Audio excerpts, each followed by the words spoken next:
السلام علیکم ورحمۃ اللہ وبرکاتہ۔ حضرت ابراہیم علیہ السلام اور نمرود کے بیچ بحث۔ زید بن اسلم رحمۃ اللہ علیہ کہتے ہیں کہ قحط سالی تھی، لوگ نمرود کے پاس جاتے اور اناج لاتے تھے۔ حضرت خلیل اللہ علیہ السلام بھی وہاں گئے، لیکن اس نے اناج دینے سے انکار کر دیا اور دونوں میں بحث ہوئی۔ آپ وہاں سے واپس آ گئے۔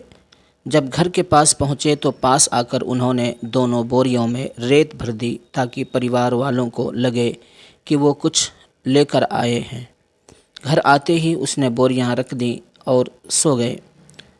ان کی بیوی حضرت سارہ علیہ السلام اٹھی اور بوریاں کھول کر دیکھا تو اس میں تازہ اناج پایا۔ حضرت سارہ علیہ السلام نے اس میں سے کھانا تیار کیا۔ جب آپ کی آنکھ کھلی اور دیکھا کہ کھانا تیار ہے تو انہوں نے پوچھا کہ اناج کہاں سے آیا؟ تو آپ کی بیوی نے کہا کہ اناج ان دو بوریوں میں سے نکلا جو آپ نے بھرے تھے۔ حضرت ابراہیم علیہ السلام سمجھ گئے کہ یہ اللہ کی طرف سے برکت ہے۔ اللہ نے اس ناہنجار بادشاہ کی طرف اپنے فرشتوں میں سے ایک کو بھیجا۔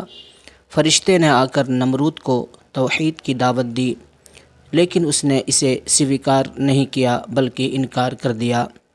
پھر دوسری بار بھیجا، پھر بھی انکار کر دیا۔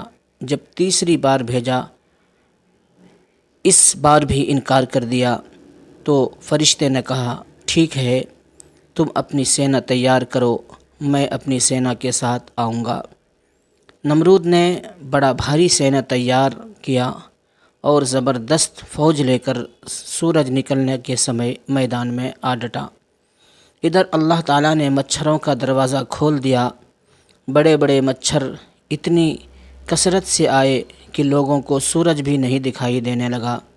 یہ دیوی سینا نمرودیوں پر ٹوٹ پڑی اور کچھ ہی سمے میں ان کا خون تو کیا، ان کا سارا گوشت پوست سب بھسم ہو گیا اور وہ سبھی وہیں نشٹ اور ختم ہو گئے، صرف ہڈی کا ڈھانچہ بچا۔ ان میں سے ایک مچھر نمرود کی ناک کے نتھنے میں گھس گیا اور 400 سال تک اس کا دماغ چاٹتا رہا۔ ایسے سخت عذاب میں وہ رہا کہ اس سے موت ہزاروں درجہ بہتر تھی۔ اپنا سر دیواروں اور پتھروں پر مارتا اور ہتھوڑوں سے کچلواتا تھا۔ یوں ہی رینگ رینگ کر بد نصیب نے ہلاکت پائی۔ اللہ ہماری رکشا کرے، آمین یا رب العالمین۔ محترم سامعین و ناظرین، اگر یہ واقعہ اچھا لگا ہو تو آپ دعاؤں سے نوازیں اور اس چینل کو سبسکرائب کریں، شیئر کریں۔ اللہ آپ کی جان، مال، عزت و آبرو کی حفاظت فرمائے، آمین یا رب العالمین۔